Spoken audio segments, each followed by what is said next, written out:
Welcome, everybody, to Chinwag Nation episode number 6, part 1 of a 9-part series on the cultural web model, framework, Johnson and Scholes. They developed it quite a while ago. Culture, believe it or not, even though it's hot today, has been around, and the idea has been around for quite some time. And we're really excited. I don't know about you, Stephen. I'm so excited about this whole story arc, this idea of breaking this model down.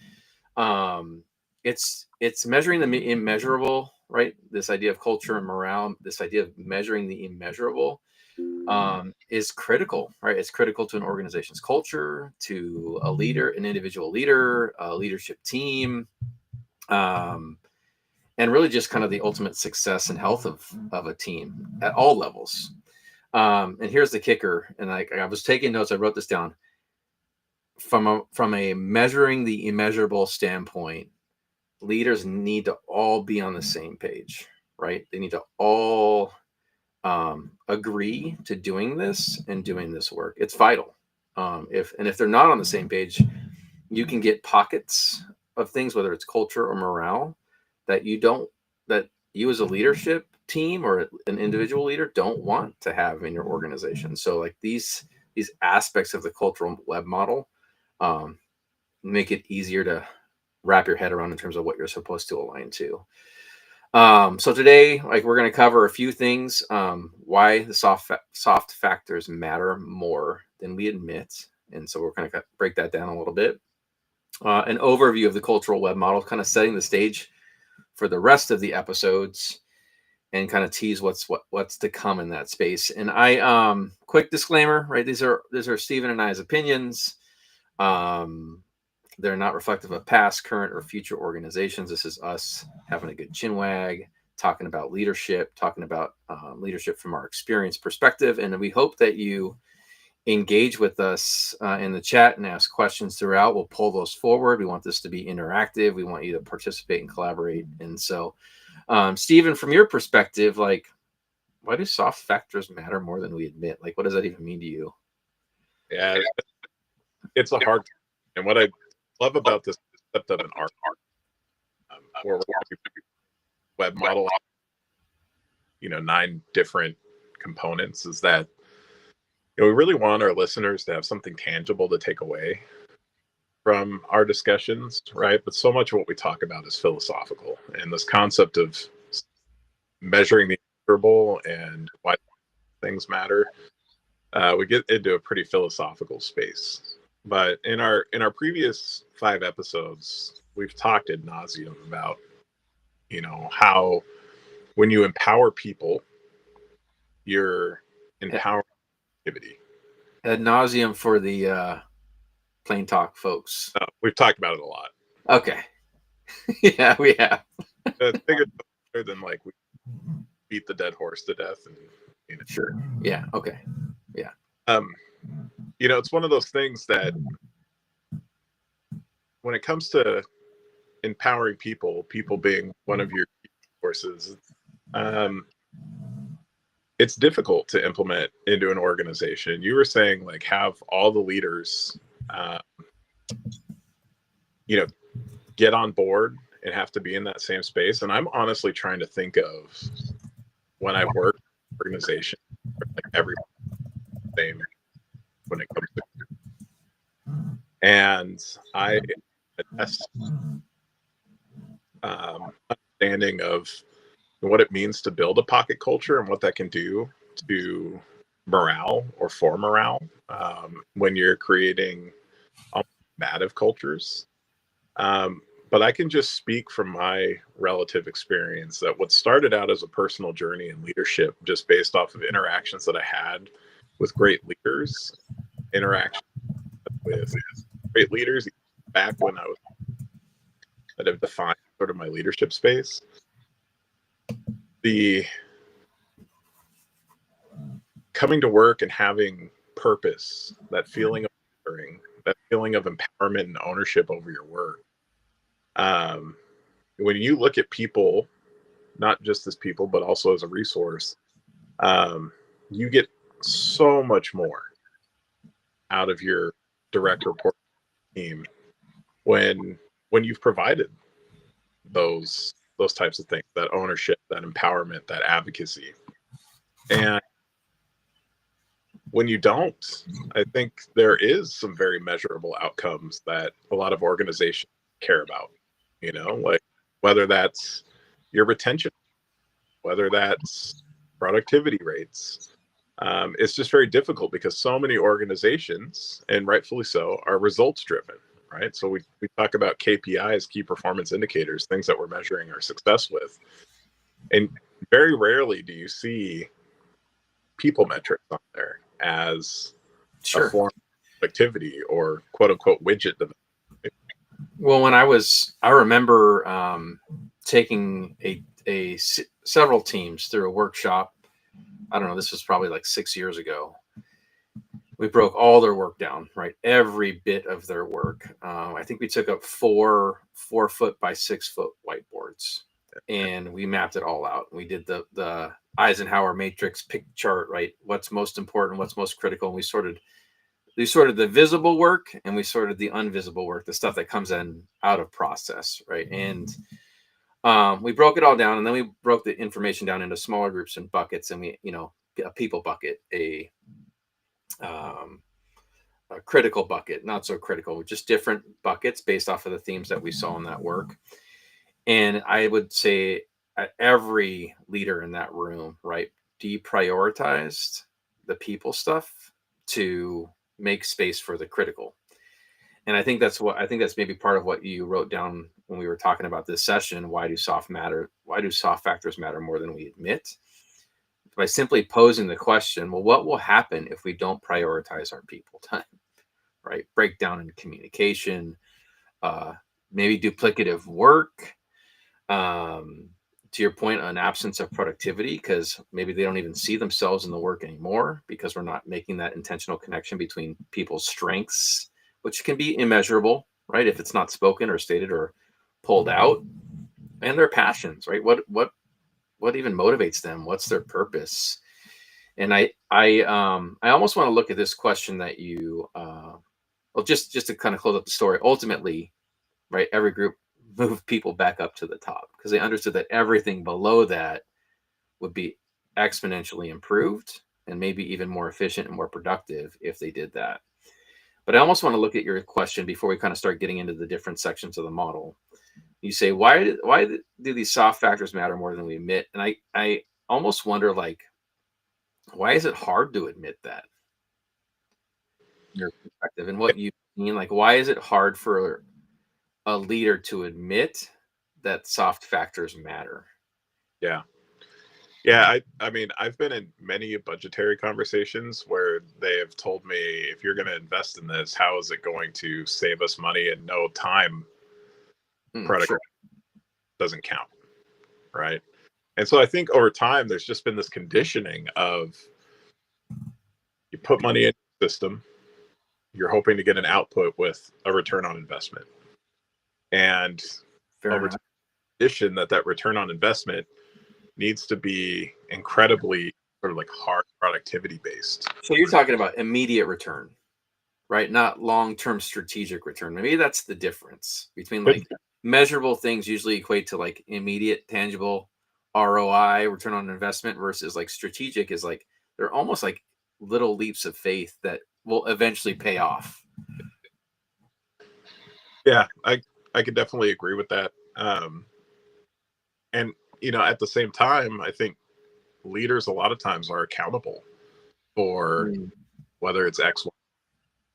And if you're receiving funds to produce X, Y, and Z, and you come in and say, "Hey, look it, we're doing this with LMNOP," right? They're going to be like, "That's not what we're asking you to do," right? So I think, to your point, really early on, that level of sponsorship and cultural adoption across the board is so important.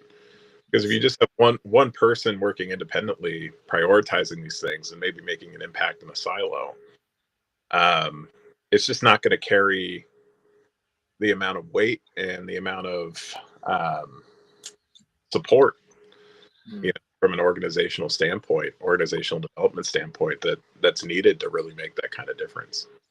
if you break it down to like the person level, like the person doing the work, and kind of that point I made earlier around like everybody needs to be on the same page, whether it's culture, impact, or I'm sorry, on the same page with the work that they're doing and what they're prioritizing, because it can impact culture, it can impact morale. And one of the things I often remind myself and my peers of when we're talking about making a decision that we all need to be aligned on is, our people compare notes, Yeah, and that's immeasurable. totally. And if you're not doing the work to measure the immeasurable, like you're not going to ever know, right? If your notes over here are, that your people are producing, right, are out of alignment or in alignment with the notes that your team members, uh team are producing, their people are producing, and they compare notes, and that can become a huge morale issue, right, in the long run. Yeah, it's funny. I'm thinking of like a non-professional example of Kid these. friendly, kid friendly for our viewers. Yes, yes, Okay. yes. Okay. Not as in not safe for work, just not a workplace example. Got it. So I remember in high school, I played football and rugby, and I remember, there were times where coaches who saw a lot of potential in you would like push you to reach that potential because you were the only one that was really preventing yourself from getting there. Sure.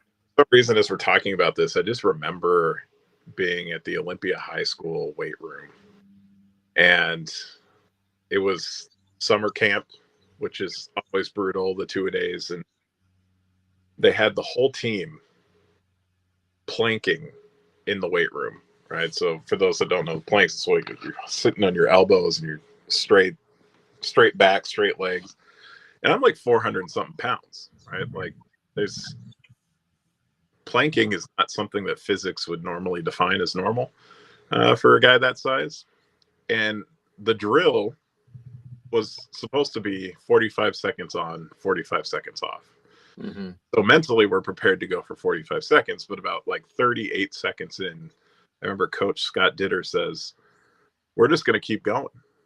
And the first person who puts their knees down, we're going to start the timer over again. I've got an arbitrary number in my head, and we're going to go to that number. And if somebody quits or somebody falls, we start the whole process over again." And there's like 80 of us in this room, right?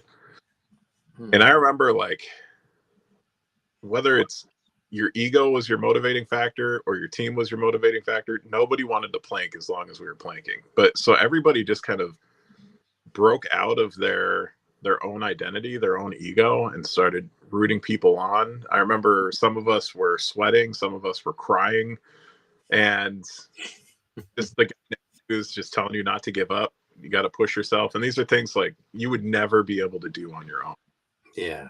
Because you're now immersed in this team environment where everybody understands out of necessity of survival that you have going for their self-interest and for your interest, pushing you and pushing you and pushing you, rooting you on, telling you that you can do it, Yeah. knowing, believing in you when you won't believe in yourself, and you're doing that for the guy next to you. Like, that was such a powerful moment. And we ended up planking for, I think it was something like 8 or 9 minutes. It was ridiculous. It felt like a lifetime. But Yeah.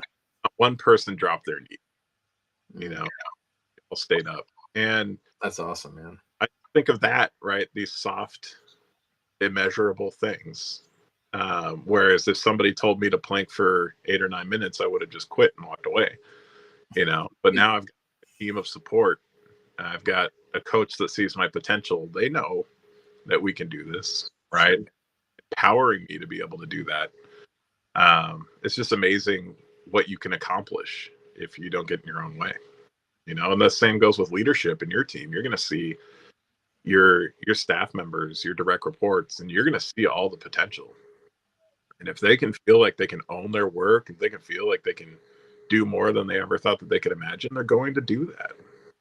100%. I mean, and that's, I think that it directly speaks to, why it's hard to admit, right, that soft factors matter.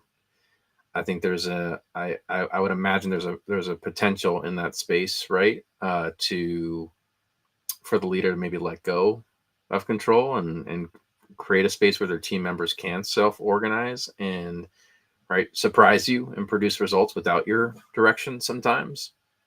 Um, and yeah, that's a really powerful story. And I'm sitting there thinking to myself, did Steven just develop a new like team building activity? No, probably not. We're Oh, not, we're not, we're not asking people to, challenge each other to plank, but I think, to push collectively towards a common goal, and the power that can come from that, I think it absolutely resonates to the story that you just shared, right? And the relevancy to the workplace. I mean, Brian, did you have a time where somebody in your or a friend, stranger, said something to help you feel and it just sort of changed your trajectory? Yeah. Yeah. When I was very early on in my state career, I had just transitioned from the private sector, and that was like my identity forever. I'd worked in the industry that I came from for like almost 10 years, trying to figure out like what's going to be my path, right? What's going to be my purpose as I consider my state career, my state journey. And I remember sitting with a leader. I was in a lean and continuous improvement space in that, and I still play in that space to this day. But it was really kind of like, is this going to be my thing? Is this what I'm going to lean into? And I remember the person asking me just directly, what is it about lean, right? What is it about this work that gets you the most excited? And just asking that question, right, put me in a space of reflection that I hadn't really right considered. I just knew that I enjoyed like the process aspect, but what was it that really drew me to that? And it was absolutely the people and the people aspect of the work, and that prompted me to really kind of go and get my certification in that space, my master's, and it completely changed the trajectory of my focus and my work. And I think, if I were a leader and I'm like, well, how do I measure the immeasurable? You can just ask that simple question. Why does this drive you? Why are you excited about it? And just that question can give you something tangible and measurable from your people. So yeah, I appreciate the question. I appreciate the story. I know we've got about 20 minutes left. I think we can kind of just go into the model, what we'll be talking about over the next 8 episodes. And that's just the aspects of the cultural model. And then the last episode really being tying it all together. And so one of the first section is about stories. And I, out of all the categories outside of maybe the power aspect, I think stories are underestimated. Yeah. They are, to understand the stories, and not just like, hey, what are the day to day different stories that people are telling, but what are the ones that just outlast? Right, they're the first things that new employees hear when they walk in the door. Right, and I've seen stories be the single biggest contributor to new culture changes being successful in their implementation, because the narratives, the long running narratives, were never addressed, right? They were never talked about. But we'll dig into that more. Any thoughts on stories before we move on to the next one? Just that saying about perception is reality as never held more true than in a working environment. Yeah. Yep.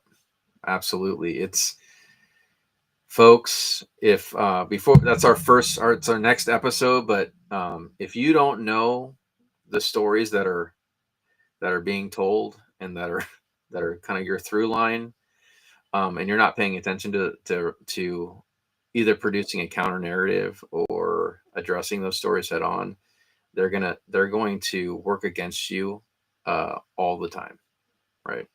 The next section is rituals and routines.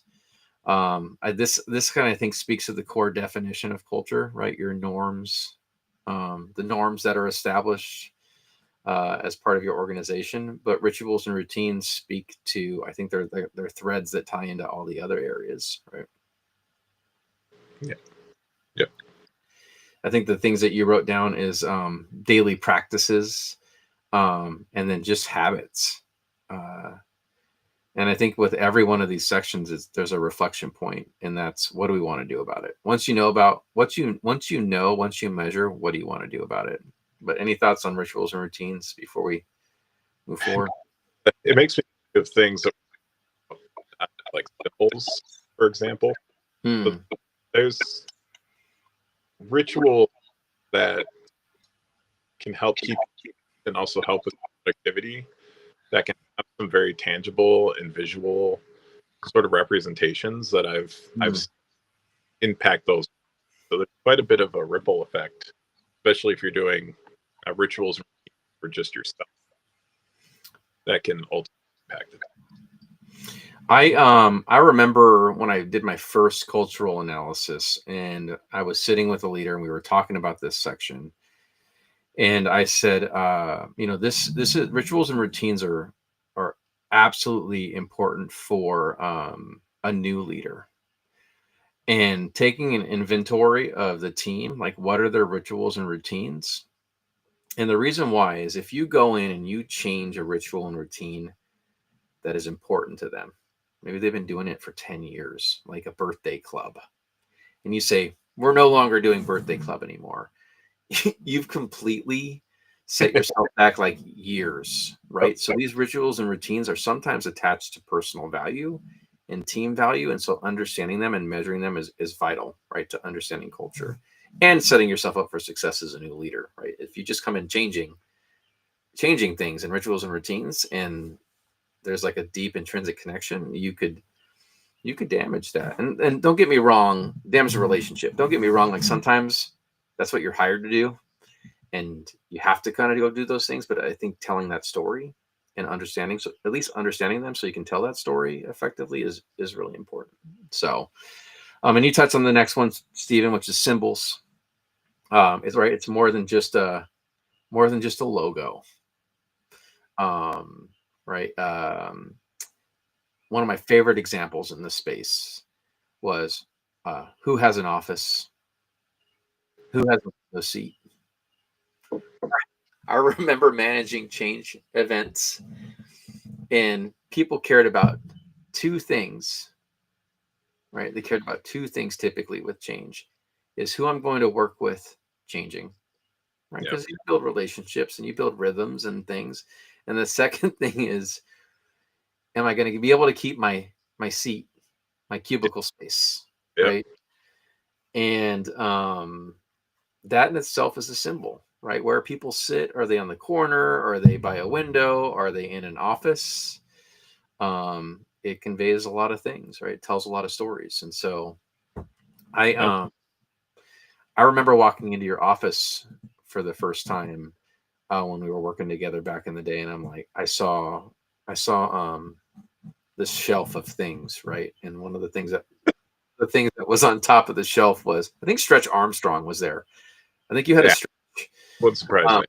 yeah, but there was a thing on top, which was the Millennium Falcon, a Lego version. I think it was the Millennium Falcon, right? And I'm like, Star Wars. Oh, is that the one? Right? Yeah. Okay. Yeah. Um, and that symbolized to me, like, oh, I can relate with this guy. Right. And I think that's the same for employees. When they come in and they see certain symbols, they know immediately whether they can relate or not, right, to the culture that's there. Yeah.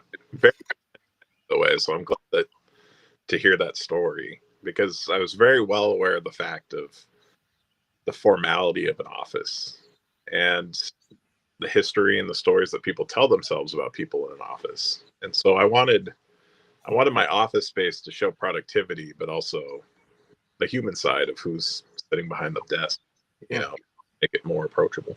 There was another leader that we both know, but I'm not going to invoke this person's name because we haven't asked for permission, who had a bunch of Bob Ross stuff Mhm. everywhere.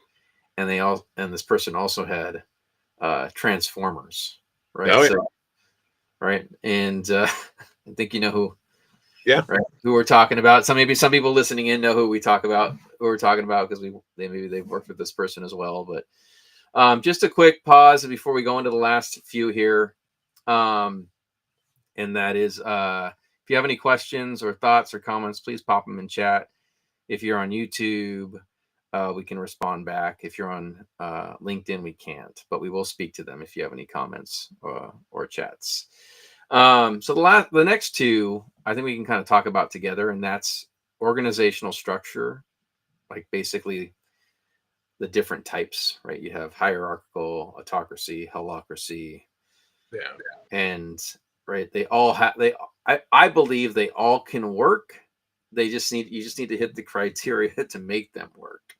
Yep. And I think there's lots of different ways and thoughts and theory, right, to your point earlier, that can contribute to that. And then the other thing is power structures. That's power, direct power, right, through hierarchy or organizational structure. And then there's indirect, right? And like when I say indirect, what do I mean, Stephen?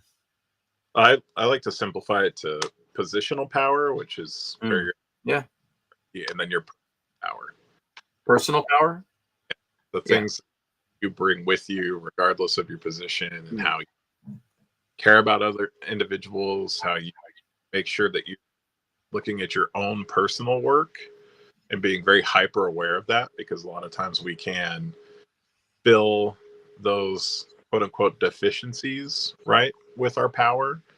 So maybe you're insecure, for example, and so you're using your power to surround yourself with people. Is that necessarily a healthy thing? Things like that. So trying to figure out like how do you become emotionally intelligent? How do you continue to work on your own stuff, and how do you show up regardless of your position in a way that earns respect and followership? Yeah, I like that. Positional power, personal power, and then there's like delegated, right, power.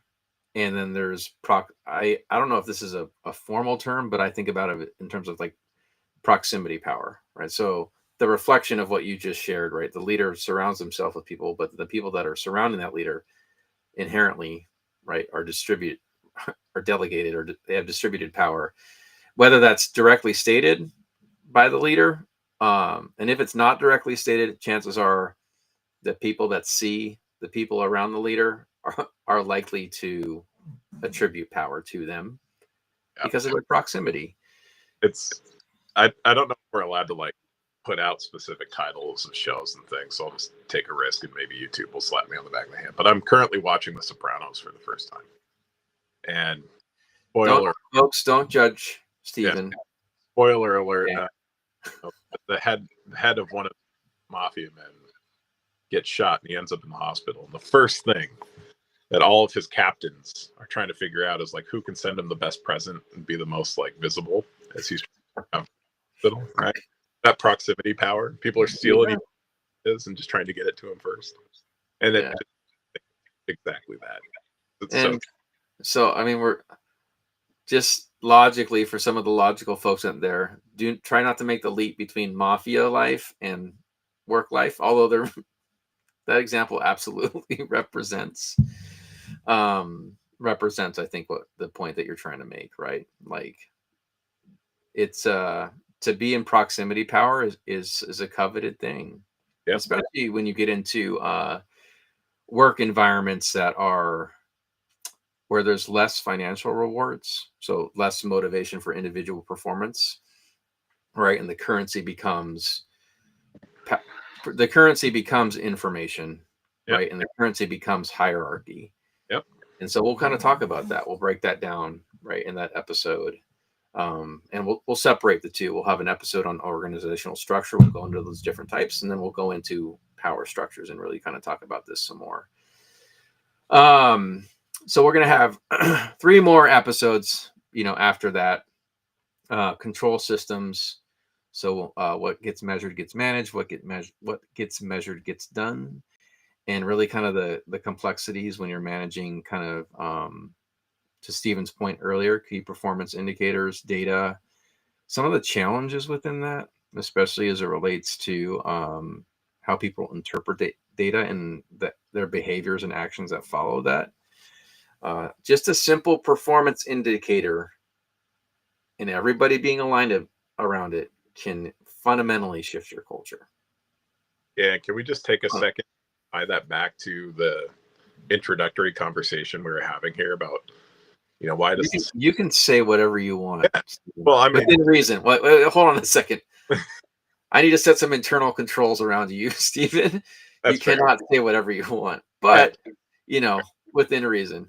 Yeah, no, just we were talking about the soft stuff and why it doesn't get measured and should it be measured, right? And to your point, things that get measured get done. And so I think that correlation there is a direct one-to-one relationship of, could you imagine if the soft stuff did get measured, if we had a way of measuring that, or we were very thoughtful about how we're measuring that, the impact that would have on culture, because it would be a priority, it would be focused upon, and it would. Yeah, you don't really see a KPI on squishy stuff. How many birthday cakes, or for you, how many pies, right? Yeah. How many pies have you given out? But maybe that matters. We'll dig into it for sure. But control systems are huge. And one of the things we'll talk about in that episode is the downside of measuring the wrong things. And I think that kind of connects to what you're setting up there. All right, Stephen, like if your key performance indicators are all operational, right? What does that make your workforce, and we can kind of go into some case studies and some examples, right? Where call centers, right?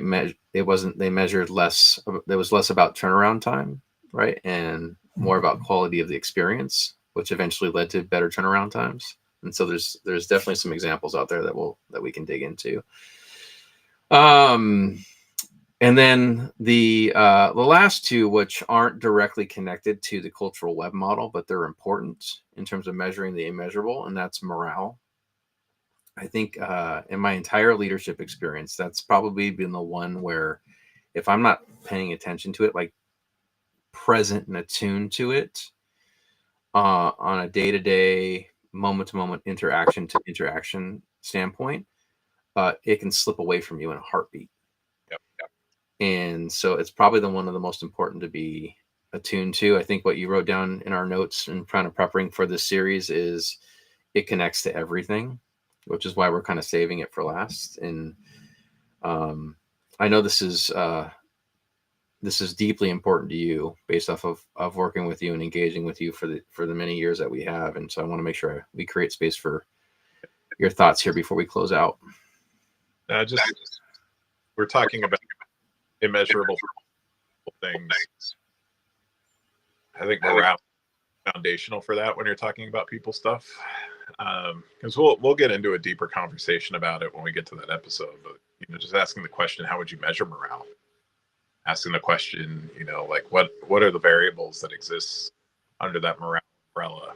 And maybe you're really strong in some areas, maybe you're weaker in others, but running morale as if it was some type of operation, because similar to like you mentioned before, if there's a change in your routine, like people get scared and that can change morale drastically. So morale is something that you're constantly going to have to be building towards. Sure. Constantly forefront of your mind as you're planning and working with people. And even if you committed your whole entire tenure in an organization to morale, big decisions can impact morale drastically. It's very fragile. So you need to continue to prioritize it. Yeah. Awesome. Yeah, I'm really excited about closing out with that, right? And kind of leading into our last episode, which is integrating it all.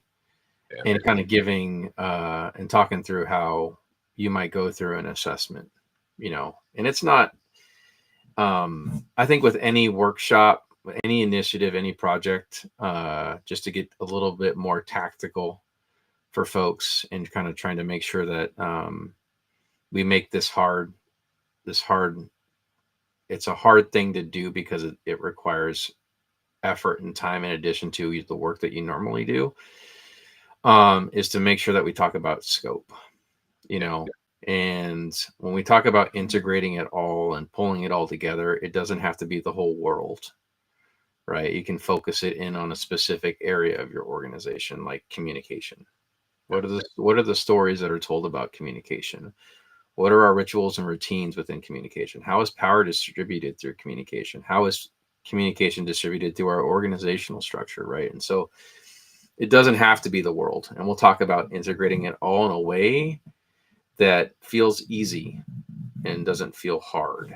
And again, we're always open to feedback and comments and questions and thoughts in the space as we kind of dig into these different subjects. We've had folks reach out to us individually and ask questions as well outside of our time. So if you're curious about anything that we've talked about today, please do so. We're open to that. We understand that leadership suffers in silos and thrives in community. That's why we're doing this work. Stephen and I aren't collecting a paycheck. We're not, this isn't about money for us. It's about community, and it's about and making connections within our community and our network as well. So we look forward to all your thoughts and your questions. So we have about 4 minutes left. Any questions, just go ahead and pop them in chat. We can see them come through. If you're on YouTube, we can respond back. If you're on LinkedIn, we cannot. LinkedIn does not have that service. Although we go live there, they don't have the ability to reply back to the different things. And so we'll love your questions in the last few minutes. If not, we'll give it a minute or so, and then we'll wish you all an amazing day. And while we're waiting for things to come in, Stephen, any questions, any kind of closing thoughts before we wrap up? I just want to double down like that about we're not doing this sort of monetary. In fact, I think it's cost us more than anything. But I love the saying, like, you may not be able to change the world, but you can change somebody's world. And the fact that we've had people already reach out to us and ask us questions or ask for advice or ask for mentorship, like that to me is worth its weight in gold, and the whole point of this is just two friends talking about something that they're passionate about, and then hopefully building out a community around that can just sort of ripple out. So I think it's just always important for the purposes of trust to clarify intent. There's a lot of content creators out there trying to make it, and I don't think we necessarily care whether or not we make it as a content creator. We just care about the community. 100%. Yeah. Awesome. I appreciate that, Stephen. Appreciate your time. Appreciate everybody's time who joined us for this live. Reach out to us anytime. And just a quick little housekeeping item. Towards the end of this month, we're going to be taking a couple of week breaks. So we will have a break in the middle of our series to allow to do a little housekeeping and kind of reflection and continuous improvement for how we might move forward. And so you will see a couple of week break, but we will be coming back after that. Thanks, everybody. Have a great day. Thanks, Brian.